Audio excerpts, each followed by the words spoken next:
Yes, consent is sexy, as the now ubiquitous saying goes, but as Melissa Febos writes in her new essay collection called Girlhood, consent is also extremely complicated. When Melissa turned 11 and her body began to develop, she says she could instantly feel her value change to the world. And talking to people throughout her life and for the book, it became clear that her experiences in girlhood, the darker ones that aren't as readily acknowledged, they weren't unique or individual only to her.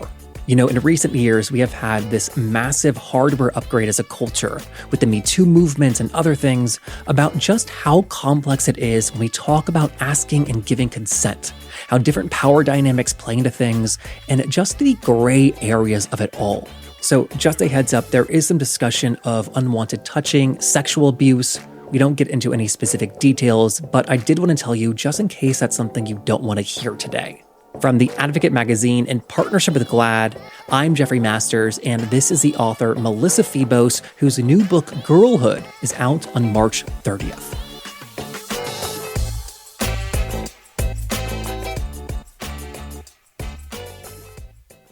I want to start off by talking about consent, which all of the stories deal with in some way.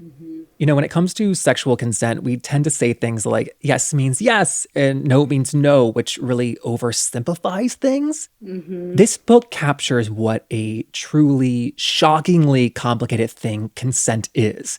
And I don't think we talk enough about that. Actually, I think we talk about it quite a bit, but we talk about it within a particular set of terms that in the process of writing this book and reflecting on it, I realized don't leave a lot of space for sort of the gray areas in between. And I had this experience where I went to a cuddle party, which I'm sure some of your listeners will be familiar with, others not so much. It's pretty much what it sounds like. It's kind of like a sex party, but just cuddling, no sex. And what happened was I gave affirmative consent to a couple of strangers at the cuddle party, and I cuddled with them. There was a great emphasis on consent at the cuddle party, and we sort of did a whole workshop on consent before the cuddle party even commenced. And nonetheless, I consented to cuddle with a couple of people that I wasn't really that excited to cuddle with, and subsequently had like kind of a weird, shitty experience and felt pretty gross afterwards, and ended up sort of having this question for myself of why, as a lifelong feminist and someone who considers herself very fluent in issues around consent, why had I said yes when I really would have preferred to say no? I set out to try to answer that question. And what I came up with was our experiences with consent don't fall into a binary of yes or no, good and bad, right? And in fact, it's when you grow up in a culture where you're discouraged from ever saying no, it's almost guaranteed that you're going to have an experience of consenting to something that actually doesn't feel that good. And for me, it really opened up this larger topic of what do yes and no really mean in a culture where you're prescribed to say yes all the time. Also, I think everyone has the experience of saying no and then having to manage the emotions of the person in front of us.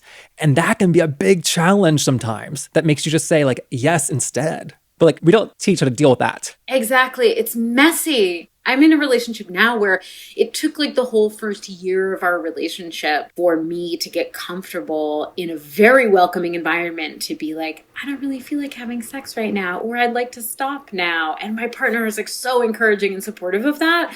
But I have spent so many years believing and experiencing that as a problem that it took a lot of sort of talking and practice and bravery to undo it, which is really sort of one of the main obsessions, challenges, questions of the book. What kind of work does it take, and is it possible to undo that kind of habituation or that kind of social conditioning? And I think the answer that I got as the reader is yes, it's possible. No, it's not easy. And no, you might never be done doing that work. Right. Like all kinds of internal work, it might never be done. So you have an interesting perspective, I think, as someone who is bi and dates all genders. Just to talk about the male-female binary for a second, how do you see consent and what that means, differing between men and women? Very broadly speaking, my experience as a woman is that I've been conditioned to be agreeable, to accommodate other people's needs, to prioritize my lover's desires ahead of my own, and to say yes as much as possible, right? And so that can get complicated sometimes when you sleep with women because everyone's saying yes all the time. It also means that we have lots of orgasms. Like everybody has shitloads of orgasms. That's my experience of lesbian sex, at least at the, after a certain age when you're comfortable asking for what you want. But it can also be sort of this like infinite feedback loop of accommodation, where nobody really wants to disappoint or upset anybody. And so it's taken some work for me to be able to set boundaries with women and to get them to do the same thing. And I think with men, it's like, I have been in a number of serious relationships with men, and they were always very sensitive, like interested in affirmative consent.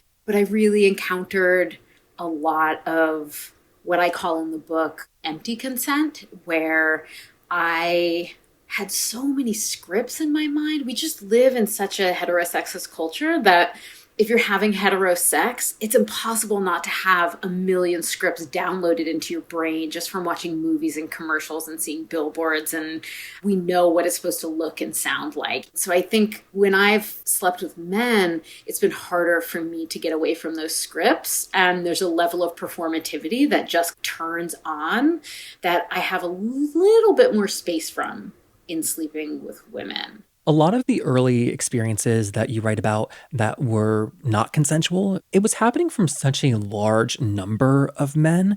Did a part of you wonder if that's how all men were? Yeah, I assumed that it was. It's interesting. I encountered this a lot when I was writing this book because a lot of my starting points were in my own childhood and my own adolescence. And so at that age, I didn't have any distance from which to observe what was happening. Like there was not a lot of reflection or contextualization. Things just happened. And, when you're a young person, if something happens a certain way, even one time, if that's your only reference, then that's how that thing goes, right? And so for me, I don't remember ever thinking, gee, are all men like this? It was just like a bodily experience that I understood as really consistent, which was that when men wanted to touch you or to comment on your body, they did. And that was just how it was. And to use an example, you write that when you turned 11, your body began to develop. And you say that what happened to your body, meaning growing breasts and hips, it changed your value to the world. I think that was shocking for me to read because I would assume that an 11-year-old would never need to worry about being sexualized by anyone, especially those that are like that much older than them. That's my naivete that I believe that, but I just wonder if that's like a common misunderstanding. I think it is because if you are a person who doesn't hit on 11-year-olds who have developed early, it sounds super crazy and fucked up because it is.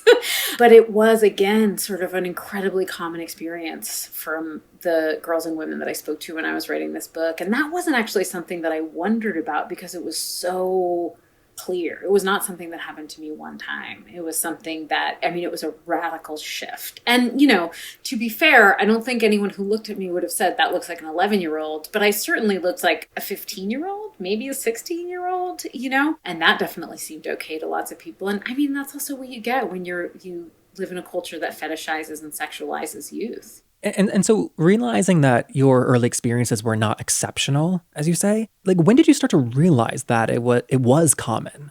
I guess I understood to some extent pretty early into adulthood, just from having friends who were women and talking to them about it. But there is a degree to which I don't think I really fully got it until I wrote about it. And this is an experience that recurs for me in terms of writing, because, and I think this is somewhat universal, when you're a kid and something incredibly disturbing or something that makes a deep impression or teaches you something ostensibly about life or the way the world is, my experience is that it really embeds in your consciousness in a way that sometimes precludes examination later. And so what I'm saying is like at 11, 12, 13 years old, I think I developed a certain narrative or understanding of things that I didn't really question for a really long time. Like there's an essay in the book about being slut shamed in junior high school, and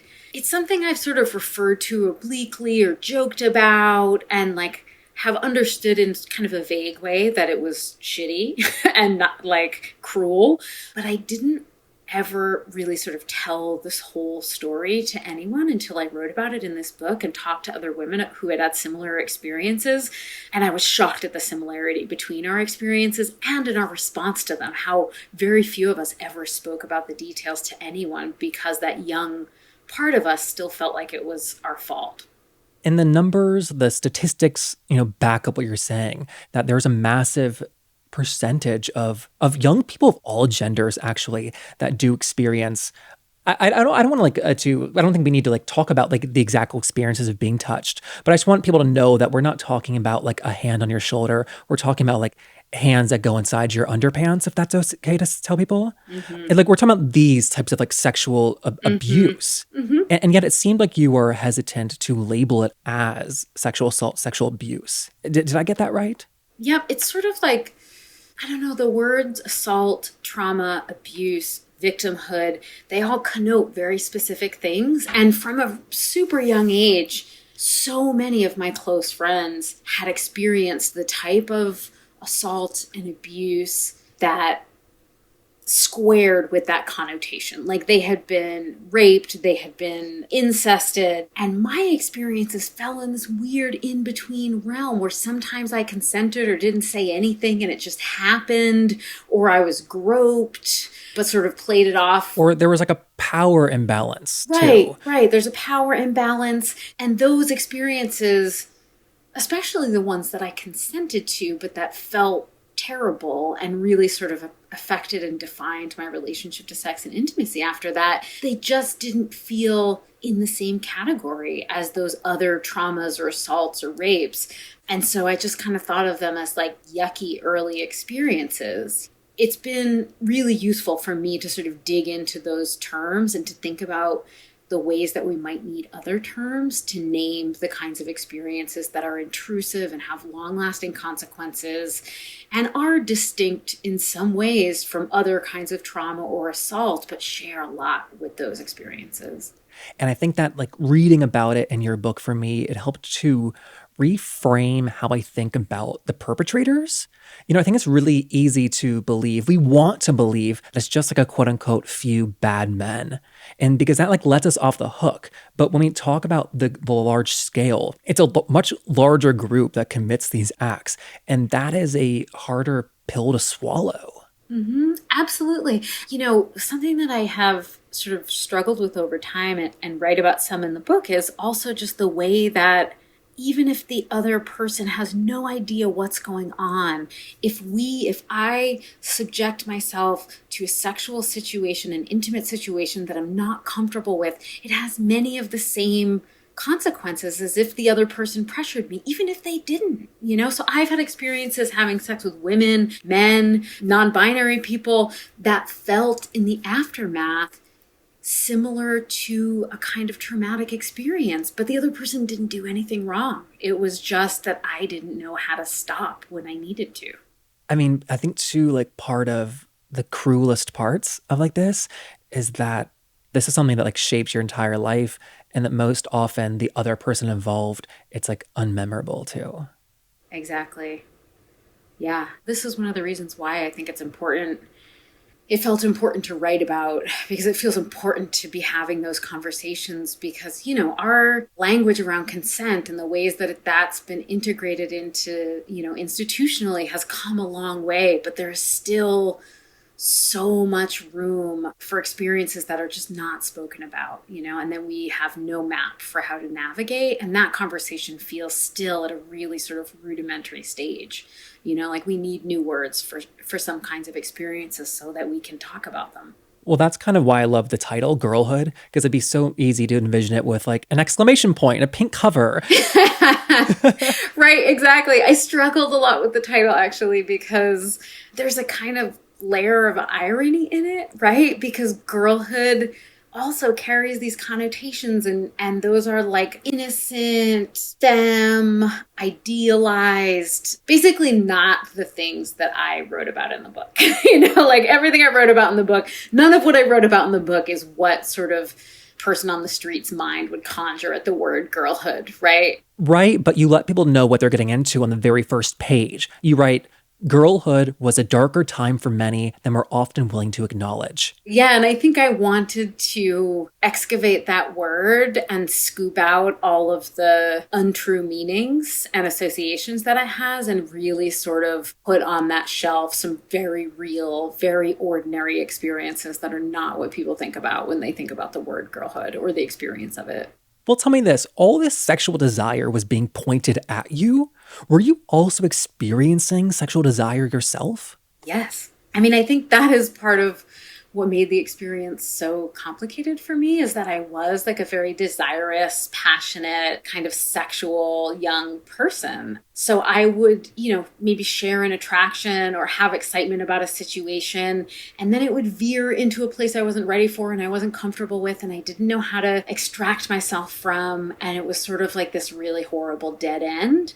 And this seems like a kind of miracle to me now. I managed to maintain a really healthy relationship to myself sexually. Like I was an avid masturbator. I masturbated the way that I've only ever read about young men doing. And I know that I'm not the only one, but it's not like a trope.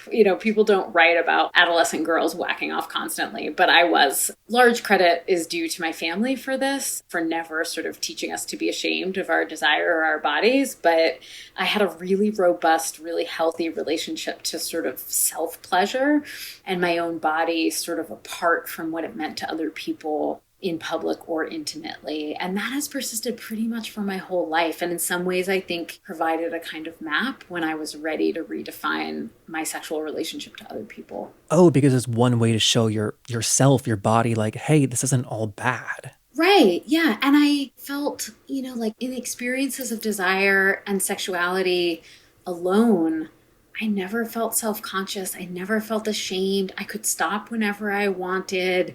I was adventurous and playful. And that is now the kind of sexual relationship I'm able to have with my partner. But it took a really long time to be all of those things with another person. Yeah, so everything I'm talking about is all just sex focused. When it comes to relationships, I thought it was so interesting that you write that from the time you were 16 to 32, you were more or less in back-to-back monogamous serious relationships. You almost write about it as if you kept just like meeting people and just like accidentally getting into long-term relationships. Yep.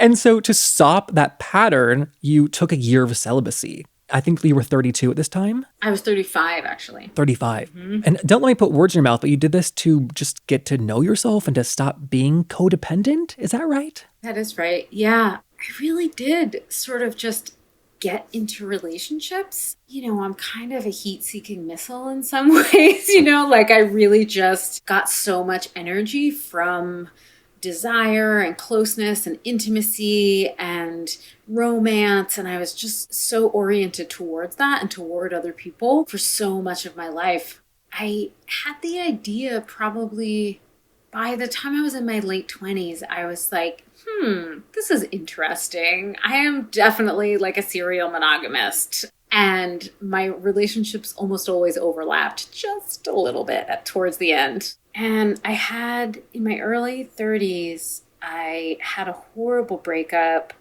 And I remember at the end of that relationship, my mother was like, maybe you should take a break. And I was like, I know, I definitely should take a break, but I'm already in another relationship.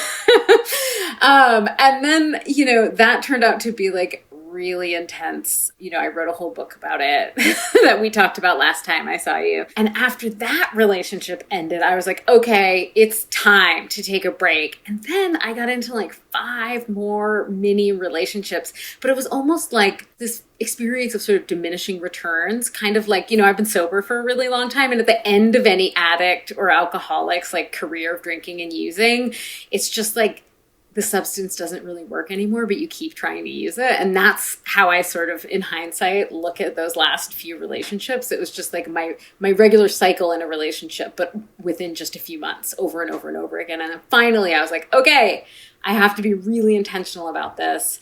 And yeah, and I was celibate for almost a year. And it was challenging for the first few weeks. And after that, it was the best year of my life. Best year, why?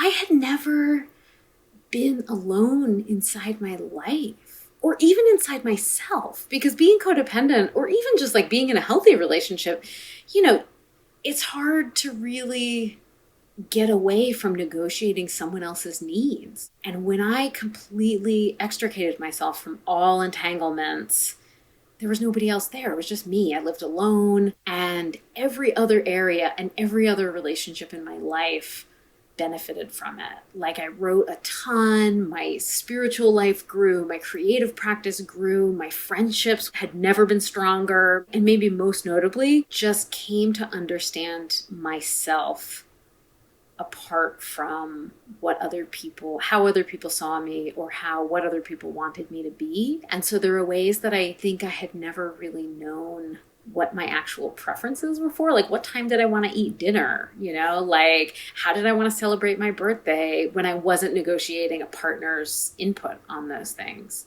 That is so interesting.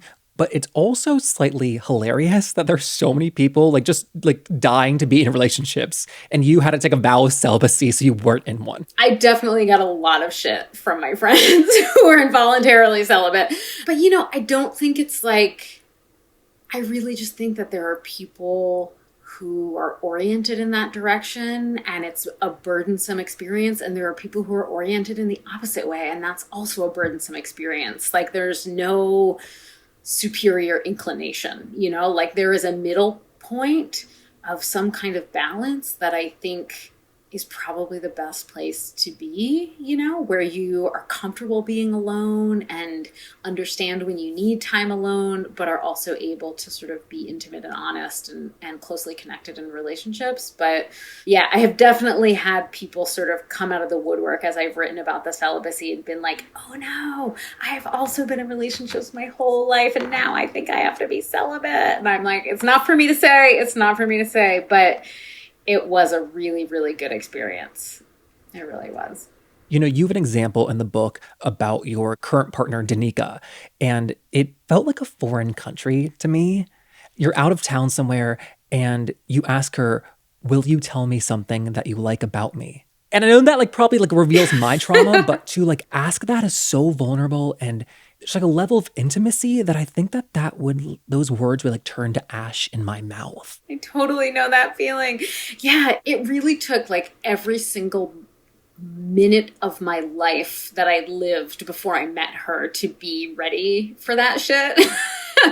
And I am my worst nightmare for my whole life was to be needy or desperate seeming. So, which had all of these horrible repercussions of never asking for what I wanted and so on and so forth. But by the time I met her, I was like, okay, I really want to have a relationship where everybody can ask for and get what they need and also say no if they can't give the other person what they want. And that has to be okay. Danica's been in therapy for even her whole life, more than I've been in. But early in our relationship, we were in sort of the honeymoon phase, and we both sort of acknowledged how much reassurance people need and want and how good it feels. And we basically made a pact to always be able to ask things like, tell me something you like about me, or tell me something you're looking forward to in our future, or tell me a memory that you treasure about our past. So not only had you learned to be able to say that when you felt it, but you also knew that the person you were talking to could take that. Absolutely. Absolutely. Yeah, she's even better than I am at it for sure. And we actually have sort of codified it in this way where she heard of this term somewhere, I can't remember where, called honey roasts, where it's sort of like a roast, but sweet, where people just tell you nice things about yourself. And a honey roast is one thing that you like about us, one thing that you like about me, and one shallow thing that you like about me. And so we'll be it happens every day at some point, sometimes multiple times per day, where we'll just be cleaning up the breakfast dishes, and one of us will be like, could I have a honey roast? And we'll be like, oh, sure. And we'll sort of trade honey roasts. And now we have all different kinds of roasts. We have future roasts. We have vacation roasts. We have birthday roasts. We have comfort roasts. So yeah, it is an atmosphere of bounty, the likes of which I really never even imagined. That is incredible. Before I let you go, I want to talk about your first book just for a second. Sure. That was Whip Smart, about your time working as a dominatrix. And I just wonder about how we categorize writers and like we kind of typically place like a single identity on people. And I wonder if now, 10 years later, does being a former dominatrix still consume your identity and like the public's perception of you? I'm happy to say no, I don't think it does. Although it has really taken the whole 10 years to sort of get away from it.